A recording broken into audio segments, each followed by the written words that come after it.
And so great, yeah, great to see you all here, and great to have a guest, Melissa. Victor and Melissa are in Los Angeles right now. And I am here, it's 2 p.m. on a Thursday here in New Zealand, and I actually had a presentation a couple of hours earlier to some local companies. And you know what I find really, really interesting, and I'm not doing this to impress you, but some of these clients, you know, they're wineries, they're civil engineers, they brought in a ton of money, they're huge companies. But one thing that I've come to find out, and I was telling Mel this earlier, that you are actually at an advantage. You're at an advantage because I think you actually know a lot more than them by the reactions and and the questions that we were getting from the audience. And I think a lot of that is because as a smaller business, a micro business, a solopreneur, whatever you are, you have the ability to adjust quickly. And you don't have to put all the processes in place. You don't have to, work through the infrastructure of a company. So you're in a really cool position. But I'm just gonna get my slides on here. And let me know. Can you give me a thumbs up if you can see my screen? Cool. I think I need a bigger screen.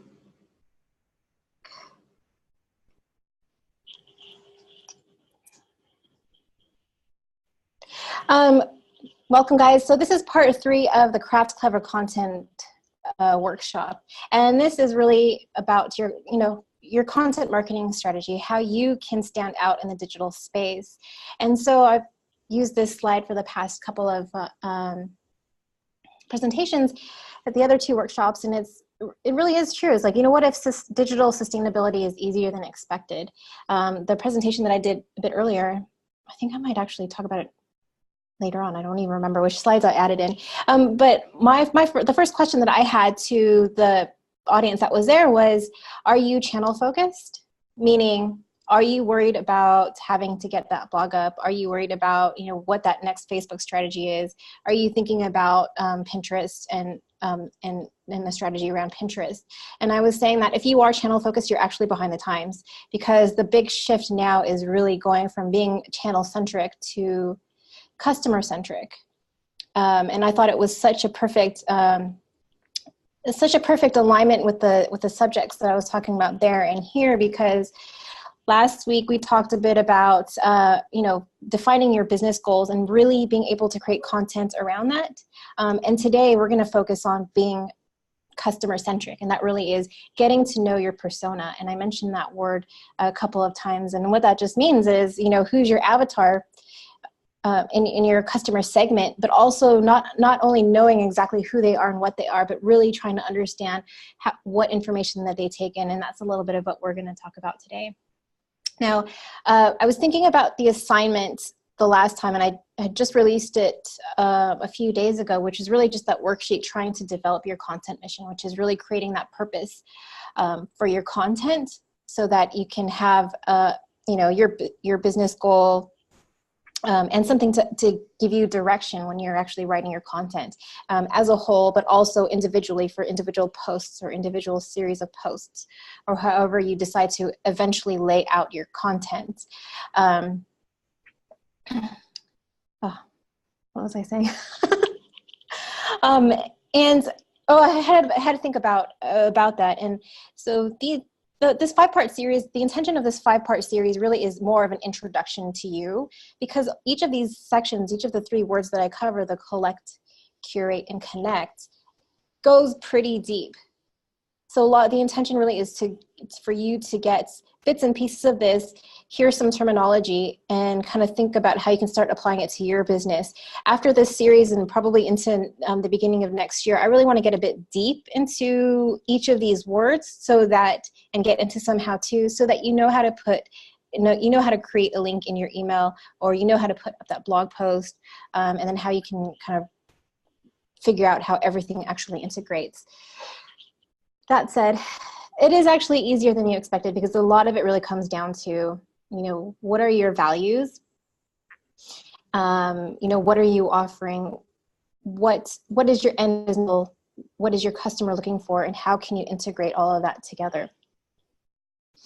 And so I've sent you parts 1 and 2, the replay, and if you haven't received it, just let me know and I'll send you a link. And just to remind you again, hopefully you guys can see this.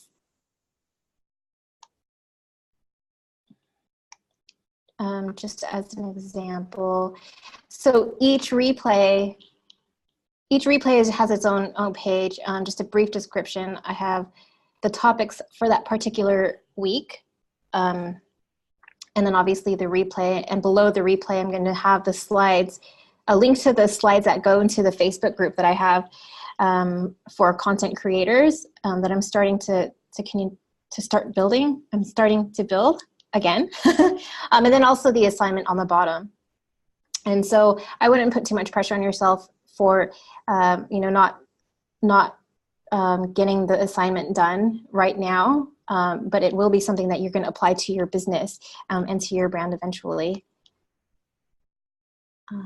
But by all means, start. Start doing it anyway, because you'll just be, you know, a bit of the head of the game. And for some of you here, most of you here, you've gone over, I guess, what is the invisible stuff, the values, really kind of developing your purpose within your business. And that's something that you're going to start applying to with your content. I love how Victor, see, this is like the best thing about being global is that, you know, I'm in New Zealand. Yeah, I'm in a business center. I'm usually not here. So it was great that I could utilize it. Mel is in her caravan on a holiday, and she decided to stay at the beach longer because she wanted to. And Victor's at a conference in LA on his phone, taking his phone everywhere because he can. And this is a great thing about being global. And it's so great to have you here. I love all these guests we're having here. And we've gone over what challenges you have, and some of you who will be watching this for the first time who haven't thought about it, you know, what are some of the challenges that you have? And part of the assignment for part 3 is going to address that even a bit more than last week's assignment. So we talked about how all the content is in between your ears. You know all of your content, and you can put it into a podcast, you can put it into a blog post, you can put it into a Facebook post, whatever it looks like, it's there. But really, it's a matter of figuring out how to organize all of that. And we freak out. Raise your hand if sometimes you just don't know what to do with your content. Yeah. Hey, Lucy. Good to see you.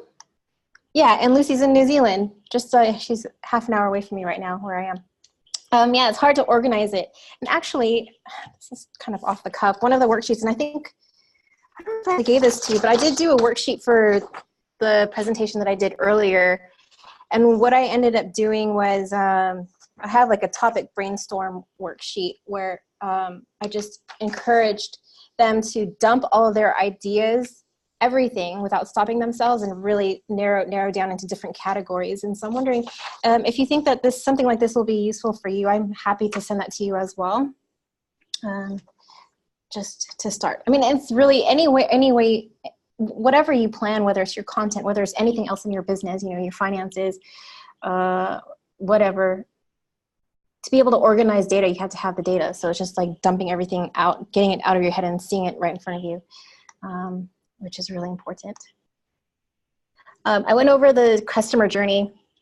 And so I kind of added an extra step to this, but this is kind of arbitrary and subjective. But the idea really is, the concept really is, how are you taking your customer through a journey in the digital space? Are you taking yourself and putting yourself in their shoes, trying to understand the very, very first touch point to the point where they actually end up purchasing your product, or not even purchasing, but whatever that business goal is, are they satisfying that goal? And what are you doing after that to be able to retain that customer? And one of the things that I talked about today earlier in my presentation was that there are so many touch points. It's not always linear. So even though you have this customer journey, it's not linear at all. You'll still have, you know, people coming in and out and in and out, going to Facebook, going to your blog, maybe you're talking to them in person. Maybe you see them on the street and you're talking about your business, but you're still taking them, they are still going through a journey. And each step, they're knowing a little bit more about what your business is and what you have to offer them. And then, of course, when you meet your business, when you meet your business goal, or you know they're getting their needs met, you still want to be able to retain them as a customer and make them feel loved. Check in and see how they're doing. Give them extra value. Offer them other products that you think are very that are relevant to what they require. And so with this part 3, we're going to actually get really deep into your persona and the types of questions that you will answer for this particular person, because you know, if you sell donuts and you make donuts, but you don't know what your customer prefers, what will you give them? You know, if I'm super glam and I love luxury, I'm not going to give them a donut with a funny face on it. Well, maybe I will, if there's gold on it or something. But maybe I just like plain donuts because I just like the taste of it. Maybe I'm vegan. I have to have a raw vegan donut or something. So it's really trying to understand that specific person so that you can give them exactly what they want. I talked about a bit about repurposing your content, and that because you already have your content. But if there are small things that you adjust, if you put up a new picture for a book, for example, or an ebook, you change the wording a little bit, it can make that much of an impact and that much of a difference and really attract your customer that much more. And so I also talked about one goal, one audience, one voice. I'm not going to get too into that, but you can watch the replays on that. Focus on one and not one off. And then I also talked about the iceberg. And so what they see is the very, very, very, very tip, but really you've spent so much time in the planning, trying to create systems, doing the doing, creating meaningful content, distributing, measuring, and adjusting. But they really only just see this part. So a lot of your time is going to be spent in trying to figure out what content you do have and how that's going to relate to what the customer actually wants and how you're solving their problem, and being really strategic about how you say certain things. And how many of you are on here? There's quite a few of you on here, and you've been developing stories. You've actually been developing stories over the past, how many months have we been doing this? 3, 4, 5 months. And you have all those stories, and it's really being able to take those stories and adding them into the purpose of a piece of content, to be able to take that person on a journey and really being able to help them visualize, help them visualize where they are and where they need to be in their buying cycle with regards to what you actually have to offer. And so all of this stuff, all these words on the bottom they're just words. And so I just ended up organizing them into 3 basic words, which is collecting information so that you can create the purpose for your content, and curating is what we're going to talk about today, a bit about today. And that really is understanding your persona so well that you know exactly how to curate that content to be able to give it to them. And then you're going to connect with them. So, and that's, how is that content going to be distributed? Is it going to go on your blog? Are you going to end up sharing that on Facebook? And when you do share it on Facebook, are you going to be sharing a link, or are you going to find an image and post it directly onto Facebook, because Facebook likes native content? Who knows what's right? If you know how to measure all of that, then you can see what actually works and what doesn't. And I know that's, I'm not going to talk too much about measuring in this series of workshops, but that's something to keep in mind, is that eventually, once you build your foundation, you're going to be able to measure it in a way. You're going to be able to measure it and see what works and doesn't work, and then you're going to go out and be able to change and adjust certain things. Sometimes, if you have a blog post, for example, and you see that it's not doing very well, and it could be something as simple as changing your headline or changing the first sentence. and thinking that when somebody comes to read your post, they're looking at the headline first, and the intention for that headline is to drive them to the first line of the body. And the intention of that first line is just to get them to keep on reading, and you're really just giving them breadcrumbs until you get to a point where you tell them what to do, giving them a call to action. And connecting is, that's the distribution, measuring and adjusting, and all that.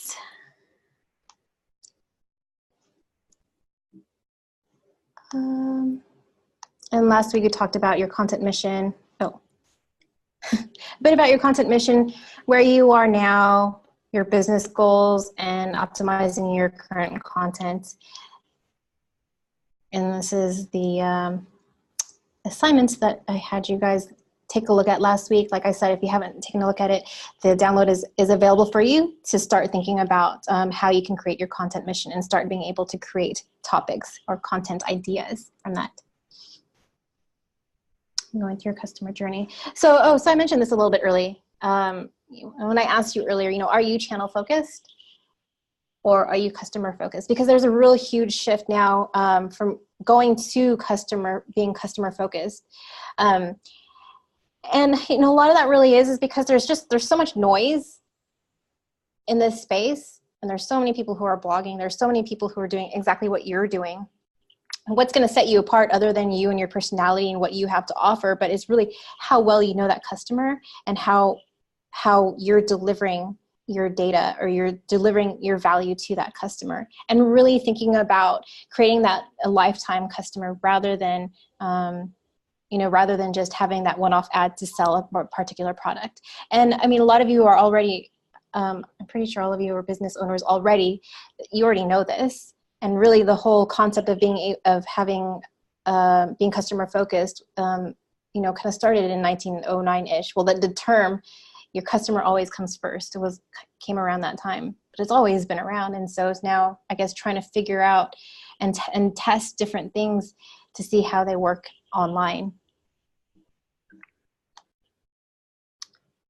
And so in today's part 3, it's really being able to create those ideas into tangible data and information through media. And so here you're crafting your content, clever content with purpose, whereas in the collect stage, you're creating that purpose to build your content.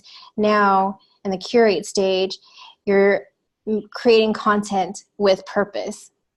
And so you're going beyond your avatar and really understanding your persona, and it's giving your customers a reason to care. Like, why should they care about you? And really developing deeper stories to connect with your audience. Most of you here already have your stories, and it's a matter of really trying to figure out how to integrate that into your product or your service.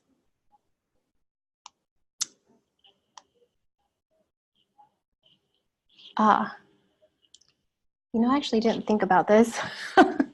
This part of it. I was going to print out the sheet that I had, so I'm kind of flying off the cuff right now. Because right now I'm just getting into your persona and what that actually is. And so what I'm actually going to be doing, and I'll show it to you in a second, is I'm going to be giving a worksheet, which I have to read on my phone because I forgot to print it out. Just the different questions that you're going through, that you're going to go through when you develop your persona. And your persona is someone who's going to have a name. Like, what is his or her name? And what does he or she do? What is her role? How old is he? Oh, my sister's calling me too. Flying off the cuff. I love this. And what is his or her typical day? When you're thinking about specific roles and responsibilities that they have with regards to a buying cycle and understanding their customer journey, these are some of the questions that you'll want to ask too. And what challenges and what frustrations does he or she have when trying to buy a product or a service that's something that you can offer? So those are, you know, their pain points. And what might he or she be looking to alleviate their frustration? How far along are they in the consideration process? So how far along are they in that customer journey, in that buyer's process? And yeah, the content planner that I gave out today that I can actually send you guys, when one of the boxes I actually have, you know, the stage of the customer journey that they're actually in. I'll read this one out loud to you guys in a bit as well. And so is this person the actual primary decision maker, or does he or she need to run things by others involved?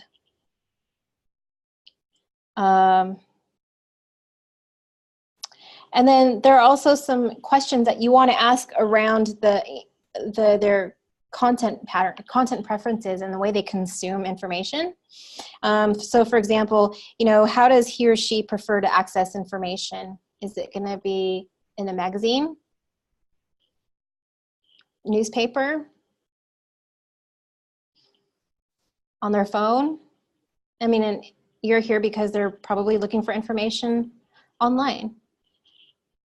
So are there any websites, are there any influencers that you know that your particular customer is going to like, is going to follow?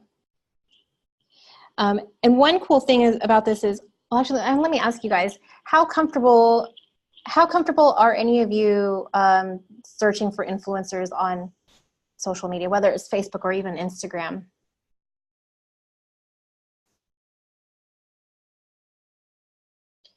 Because one of the strategies that we did when we were doing our Instagram, we had an Instagram product about a few years ago, but it's quite outdated, so we don't have that available anymore. Well, but one of the strategies that we were doing was, because one of our customers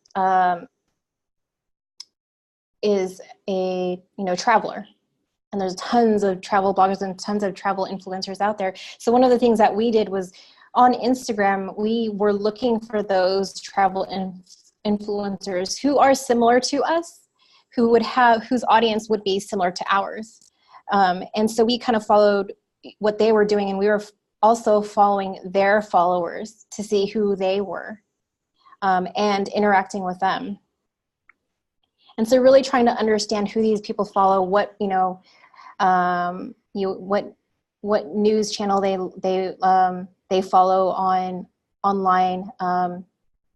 and other brands, you know, who they read, who they follow is really, really important. How much information that he or she may want to receive, especially nowadays with emails. I'm pretty sure your spam folders are filled to the brim, or you've got so many subscriptions. Oh, I know I do. How many of you have a lot of email subscriptions going on? And you get a ton of emails from people that, you know, might have interesting information, but there's still going to be a lot of email in there. So your customer might only want to receive a newsletter once a month or twice a month. And so, yeah, what influences his or her consumption? So I have this worksheet here for you guys, and I'm going to end up sending it to you so that you can fill that out every time you, when you try to really dial down who your persona is. And my best suggestion really is to dial it down to actually one person. I know that it's quite difficult, and I'm going to use, excuse me. Hi, Johan, how are you? I'm going to use Lucy again as an example. Because I love you, Lucy. But also, if you guys weren't here last week or the last workshop, Lucy, she does midi massage, which is the local indigenous style of massage. She also sells products with the kawakawa plant in it, which has a ton of healing properties. And so when I first went to see her, one of the things that I was asking her was, okay, well, who is your customer? Who's your client? But well, because kawakawa, the ingredient, is just so powerful, and it can pretty much heal anybody, you know, raise people from their graves, from the dead, pretty much. And because, you know, massage is so great for so many ailments, her customers were everyone from trade workers to senior citizens to babies to mothers. All kinds of people would benefit from her product. And by the way, I'm just thinking, I know that Victor, you had asked for her website last time and I forgot to send it, but I will send it. Actually, Lucy, when you get a chance, can you pop in the chat your website? And anyways, but what we really kind of dialed it down to people who were looking for an alternative way to heal. They've gone to Western medicine, they've gone to doctors, and they, maybe were able to get some pills, but maybe the pills weren't working, or maybe they were working, but then it triggered something else. So it was really, people were looking for that other thing that would kind of help them heal. And the difference between what she does and what Western medicine can provide is the fact that you're taking the person as a whole into consideration to be able to heal. And so that's what people were looking for. And that's kind of, one of her customers, and it would need to be dialed down a lot more, but we were able to kind of narrow it down to that. That said, in that pool of people who would prefer alternative medicine, there is that senior citizen, there is that trade worker, tradie that is still going to use her products. So what if you still cater to that person who's looking for alternative medicine, but maybe did a series of posts just for the tradie to help them figure out how they can relieve their pain and prevent more pain. So you can have singular campaigns for a specific audience within your larger audience, and work towards getting that successful. Because it's okay to have your product work for everybody, but you also have to have messages that are specific to people so that they can actually pay attention to you and start following you.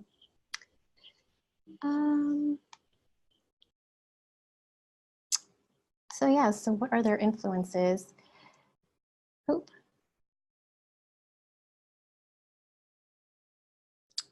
I think my computer is kind of bogging down to, and so really the trend with this whole marketing thing is really extreme personalization. I know I talked a bit about data, being able to measure things, and it doesn't matter if you understand that or now, but what you want to understand now is the fact that there is extra data available for you to create that extreme personalization. And so let me give you an example, and you don't have to know too much about this now, but you're hearing it now so that later on in the future when you get into this a bit deeper, you'll be able to kind of pick out some of the words and remember this moment. So I'm just trying to think. So I mean, just something as simple as getting people into your list. You're getting their name and you're getting their email address. If you're running a specific campaign, for example, let's say, I'm just going to use Lucy as an example because that's what we were talking about. If you run an ad for a tradesperson and maybe it's only taking them to an ebook for them to look at. You already know, other than their name and their email address, you already know that they're a tradesperson. But if you want to get more information from them, what you can do, if they come into your list, for example, and they receive an email from you, like a welcome email from you, maybe you can say something like, hey, you were interested in getting this particular ebook to help you do da-da-da. I just want to find out more information from you, and put a link for a survey. If you don't have the information about your people now, about your customer now, you can always get it through surveys, asking questions, just trying to find extra information so that when you write the next email for them, you know exactly who they are and what they do because you have the information in front of you. Clear as mud. And so, what time is it right now? Oh wow, I went through that pretty fast. Once you start developing your persona, that'll really give you a chance to be able to put your content together. And I'm just going to go through this worksheet. I wasn't planning to show this, but I figured, well, I have it right in front of me, and I think it's maybe something that you could benefit from if you want. And really for each piece of content, and let's assume the content is well, it can be an ebook, it could be a blog post, it could be a Facebook post. It could be a series of posts. It could be a podcast series. But for each piece of content, what you really want to do is have intention. Create an intention and a purpose for that piece of content, and really have that specific goal. And that's just these two boxes up here. And below that, I have a call to action. Create a call to action. Now, some of you here were on a call with me last week, and Di, and I hope the rest of you meet her, and she'll come on at some point. But Di Downey, she's one of the ladies that we follow, and we're all kind of in the same group as well. We talked about call to action, and she says in her blog post she actually doesn't like doing call to actions, and that's completely fine. But if you have an intention to be able to get someone to do something, it doesn't necessarily have to be at the end. If you're implying it throughout the post itself, sometimes that's enough information. Because there's this trend, which I actually don't necessarily think will ever go away, so I don't think it's necessarily a trend, but if there's this trend with extreme personalization, here we go again. If there's this trend with extreme personalization, you don't necessarily want to always tell them what to do explicitly. You can, but people don't like being sold to. So if there's a way that you can cleverly imply that they need to do something within that post, within that video, then that can be effective, because you don't necessarily always have to tell them to buy a particular product. So the next thing on this content planner is your tone of voice. And this actually goes back to when I talked about focus on one, having your one goal, your one audience, and your one voice. It kind of ties into that. And the example that I was giving was my husband and I, we had our different email lists, and we had kind of had a general-ish list that both of us were emailing to. And the only problem with that is that my husband and I have different voices, meaning his personality is totally different than mine. So the way I explain things and the way I want to sell something, or the way I want to give information is totally different than the way he does. And even if you're not explicitly putting your name in an email, for example, people can still tell subconsciously that one email won't read the same as the other. They'll know right away that it's totally different, even by something as simple as the way you lay something out, or the way you phrase a sentence. It's just so different. So because both of us were emailing, our different voices were emailing to the one list, we were getting people emailing us back saying, well, we didn't sign up for this, or, we signed up for this, but it doesn't seem like we're actually getting it. And so with you watching right now, it might not necessarily apply, because you might be a solopreneur, you might be working on your own business. But if you are working with 2 or more people in a team, or other people on your team are posting, or you eventually have outsource your work, it's important to know your voice in general, so that they can use that. And so there's a unification. Because when someone goes onto your website or looks for you online, they're seeing you as an entity. Your business is an entity. And so what is the voice of that entity? I mean, it could be yours, but maybe it's not. But it's whatever is going to resonate with your audience. And I talked about the stage of the customer journey that person is in. And the example that I was giving, the example of the customer journey that I've been giving you are these 5 here, which you're very, very welcome to utilize. I'm happy for you to utilize. But also that's subjective. If for some reason you notice that your customer journey is actually quite different, then adjust it, and then take note of it. And then the bottom of this worksheet has a section for distribution channels. And so that really is, where does your customer live, and where are you going to end up posting it? Where are you going to syndicate that content? And then I just have a little checklist on here. Topic, brainstorm, first draft. adding images or relevant supporting content, refine and finalize, add to editorial calendar, which we're going to talk about next week, schedule your post and promote it. I'm going to talk about distribution next week. I'm going to touch lightly on it, and I'm actually going to give you a content planner, a different content planner as well. Yeah, clear as mud. And I know that's a lot of information. But like I said, it's good for you to get used to conversations like this, because as you go on, you're going to be hearing more and more of it. And my intention for these calls and this workshop is not only to give you information, but also to provide the support, because I know it's pretty hard. It's hard. And a lot of us can be alone, and it feels alone. And whether we know technology very, very well or not at all, it's still really important to have the support group. And so during these sessions and over the next 2 workshops, even though I'm going to be kind of teaching, to you a bit, and of course hearing from you as well, there's another Zoom call that I've started that has a slightly different approach. And that approach really is coming from you guys and, the other members there. And it's really trying to see, okay, well, what do you actually want to learn? What's useful for you? And how can we come together and learn from each other and support each other?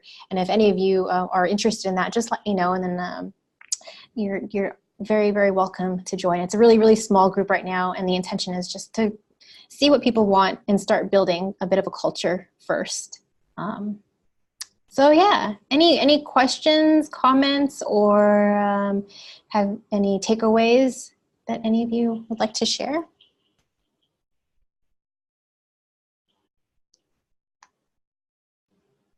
Or not? I'm trying to figure out how to unshare, stop share.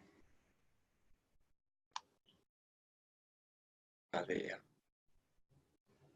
Regina. Hi, Victor.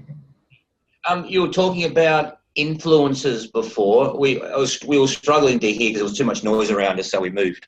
So I've missed a little bit. But what was your main point of influences?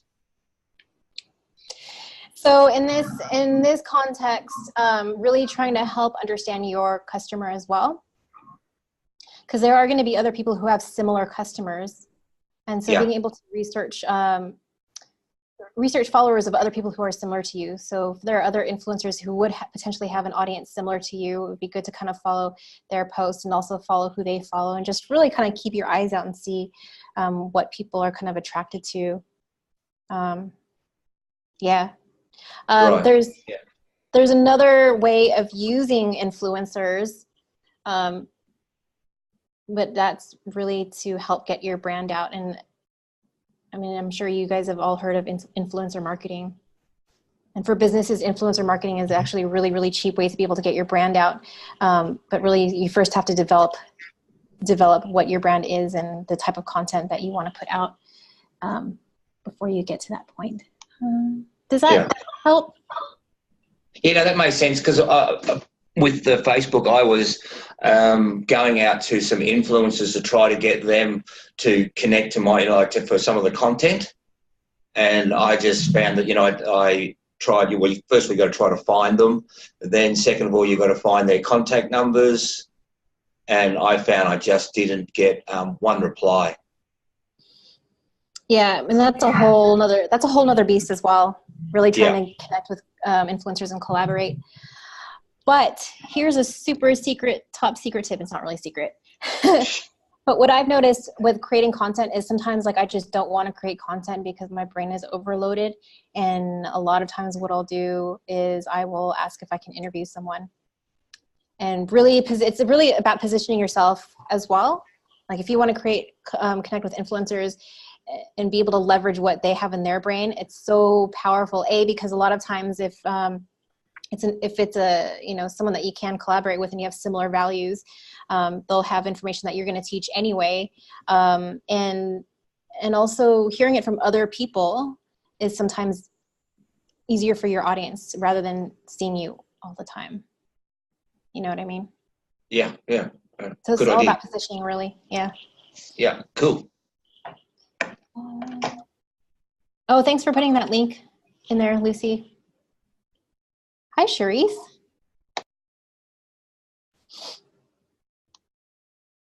Yeah, anyone else have any questions, tips?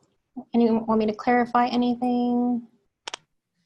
So, Regina, you're talking about content and ways that we could, you know, get content like by way of interview. But do you know of any other ways? As like, I saw you had a selling guide back in your slides, and I've been looking at a big company in Australia, and they have a selling guide, and I love it. And I would love to have something like that I don't have to go and write the whole content, and obviously I can't steal their content, but I don't know, like, I guess this is more real estate specific.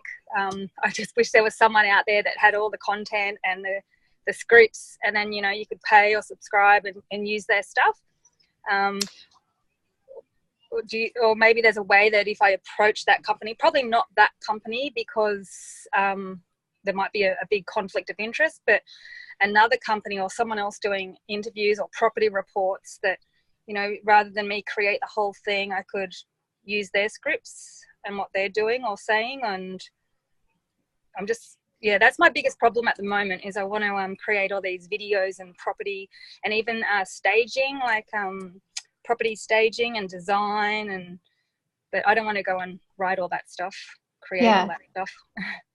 Yeah, I mean, and it's a lot. I think, I don't know about the real estate industry specifically, but I know that there are a lot of places that you can get white labeled information. Actually, I think Charisse might know.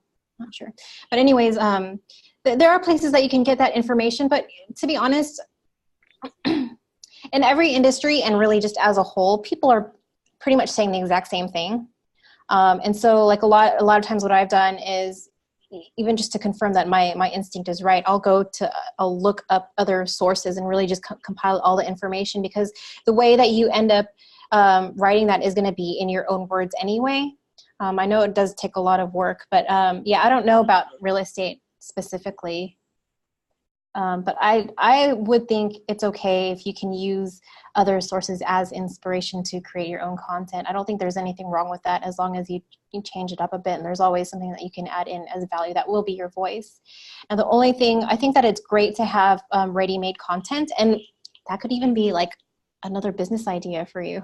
I so don't need another idea, but maybe yeah, I almost wanted to email the company I work for this morning and ask them, like, I thought maybe it's something they can do, like then they'll be the leaders and it's something really innovative and new, and they can create scripts and dialogues for agents and have a membership site for agents. That'd be the first time anyone's ever done it, and then you just go in and everything is there. Anyway, maybe I should sell that idea to them or something. Yeah, I mean, even, yeah, just getting them to even start thinking about it, because, or even just having them start with one thing, because to be honest, to be able to get through the infrastructure set up in a bigger company is just, it will take ages, and to get approval for all the different things. So even if they could just do one thing that would help you, then I mean, I don't see why not. I mean, they would have a marketing team anyway. Yeah. I mean, do they have other marketing materials? Sorry? Do they have other marketing materials available for you guys? They have more than one of the other companies that I worked for, but not specific to this, because it's just so new with technology changing so fast. It's a really fresh idea. No one has it. So, and I think you're right, it would take a long time for someone to create that. Yeah. But yeah, I might give them that idea. And in the meantime, I'll do what you said, like take a little bit of this, that, and that from all these different other articles, and then change it and make it my own. Yeah, I mean, it's even more important because there's so much new technology coming out, like every single freaking day or whatever. It's even more important to really build your content and build that foundation, because your content is always going to be there on your website. Now, if you're using marketing materials like a website from your company, and it doesn't have to be a real estate company, any of you guys who are doing that, I would highly encourage you to get your own website if if they approve it. Yes. Because if anything happens to that company and all your content goes away, that's going to go away. So keep it on your website, keep it yours. I mean, because we have publishing ability at our fingertips. We have so much power at our hands. You're essentially your own media companies is what you are. I mean, look, you got your studio right here, you know? I know. No, awesome. And it's worth creating your own content. I know there's a lot, but maybe it even comes down to being able to plan it really well to ease that transition to creating that content, because I know it can be quite, you know, crazy. It's just a matter of organizing it, because you already know it. Yeah, thanks. No, you really helped me there, because at first I was thinking, oh, it's such a big project, but then you just kept it simple. It's like, no, just go look at some others and then change it. And so, yeah, that'll be my next big project. Next big little one project. Yeah. Thank you. You're welcome. And royalty-free images, pexels.com, canva.com for image, you know, creating images. That example that you saw earlier with the style guide, or well, it was, the intention was a style guide, because that client is a home stylist. I just did it on Canva. They have templates for magazines, so it was a magazine style. Okay, great. There's just so much there. It's easy, and we can have another conversation about this later on as well. Awesome, thank you. You're welcome. Regina, what I did on a couple of books, I don't know how that suits you, Mel, but I actually just bought some PLR products and then just turned that into a book for myself, which matched what I was teaching, so that I didn't have to write it. Yeah. Oh, yes. What did you say they were? What books? PLR, private label rights. Oh, yes. Yeah. Yeah. So I bought some courses, and then I just copied the information, which you're allowed to use.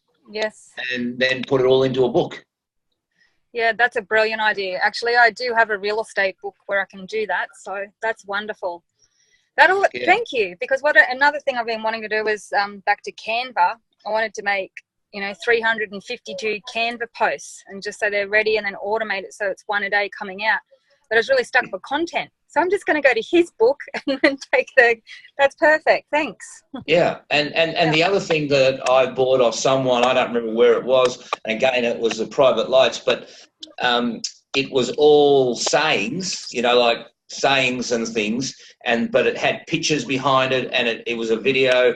So with my Facebook, like Regina, what I do is I do a video one day, and then I'll go to someone, like an influencer, and I'll look at someone that's got, say, they've had 1 million hits, something like that. Then I'll share that on my page, and then I might do a poem or a saying, and so I mix the content up all the time. But so 2 times I'm using other people's content, and the 3rd time is my video. So, yes, yeah. That's a good idea. Yeah. Another option too is you can go to upwork.com and hire a ghostwriter. Yes. Someone to do it for you. Get a virtual assistant. Yeah. Okay. Great. Thank you. You're welcome. Hi, Di. To see you.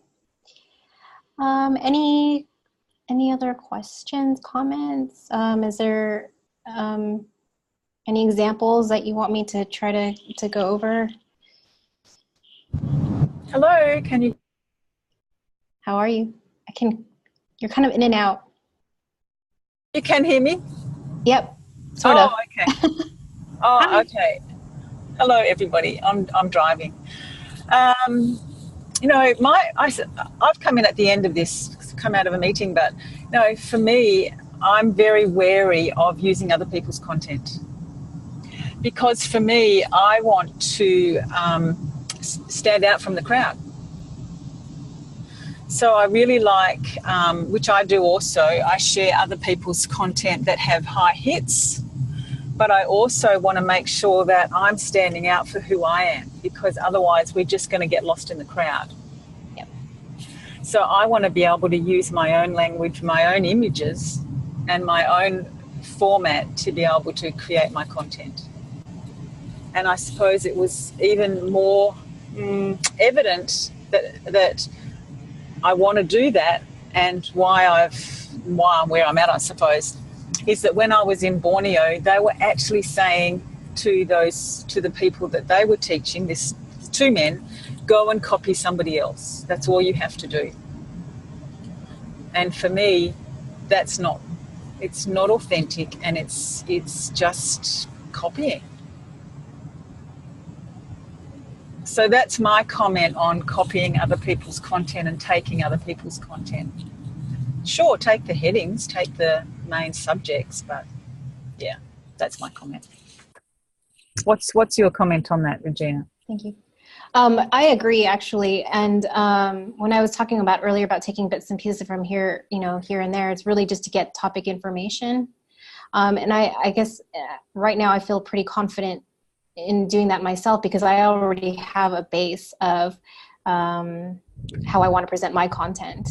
I think if you're just starting out to using other people's content as inspiration can give you a leg up, but then if you have your own confidence, or if you have your own content, you feel more confident about what you're actually saying. And Absolutely. It does make a bit of a difference. Because what I hear people say is, oh gosh, I feel like a fraud. Well, I don't feel like a fraud because what I put out is me.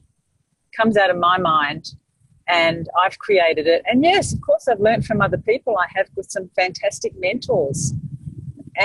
But I'm not a fraud. I'm coming from my experience. What works for me, that's what I'm sharing. Thank you. Thanks. Yeah, I'd like to comment on that as well. From the work that I do, or what I understand coming from the heart and the soul, it's really important to be coming from your own heart, from your authenticity, from how you see the world, like, your eyes are the windows to the soul. And what you're appealing to is somebody who is your niche audience, someone who vibrates at your frequency and who wants to hear what you have to say, because there is so much information out there. People are looking more for this heart and soul connection and the way that you present information. So it's not just about the information, it's about the frequency that comes through your words when you're being authentic, true to yourself and true to what you want to say to the world. What have you got to contribute to the world? So that's my 2 bobs worth. Yeah, I mean, your words and your visuals and everything. And I was just talking to, because I do contract with a company here, and I was talking to one of the marketing ladies there, and I said, well, my own personal brand has rainbows and unicorns and donuts and all these funny things, and not everyone's going to appeal to that. And though I've actually made those, icons relevant to my particular style and my model, not everybody's going to want to deal with rainbows in their eyes. Maybe even if they know me, then maybe they'll be okay with it, even if they don't like unicorns. But I do want to attract the weirdos who like cute, funny things, but that are also serious with creating content for their business. So cool. Thank you for that. Great input. Regina, what Di and you guys are just saying about, as some of you know, we did that pitch TV thing the other day. And what was interesting was that everyone in the audience and everyone who did it all had done Joel's class first, where we learned to present, like where Di met Di. But what was interesting was through the television crew, they brought in, through their friends, they brought in a girl called Molly. And Molly is very big on social media.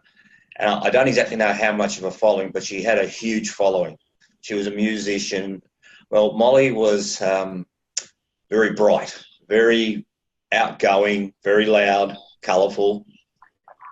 And, so she had never experienced Joel before, didn't even know Joel. So she put on her very vibrant, bright style, really didn't connect to the audience, but she did a great job, have no doubt about that. But what was really interesting was, and that's what you were saying, was that she has a huge social following, and because it was live, her followers watched it, and then they listened to Joel's comments. Well, they bagged Joel like you got no idea, because he was saying to calm it down, talk, whisper, connect with the audience, don't be this, not everyone likes that out there, jumping around. But that was Molly. But her audience just absolutely canned Joel, like big time. So that was quite interesting to see that happen, because it was just happened that I was outside with her, and that's how I found out what was happening. We wouldn't have known otherwise.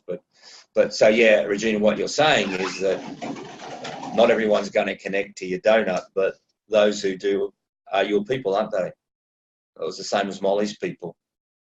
You don't want to be what you're not. Totally. Yeah, absolutely. I agree. It's all about being yourself.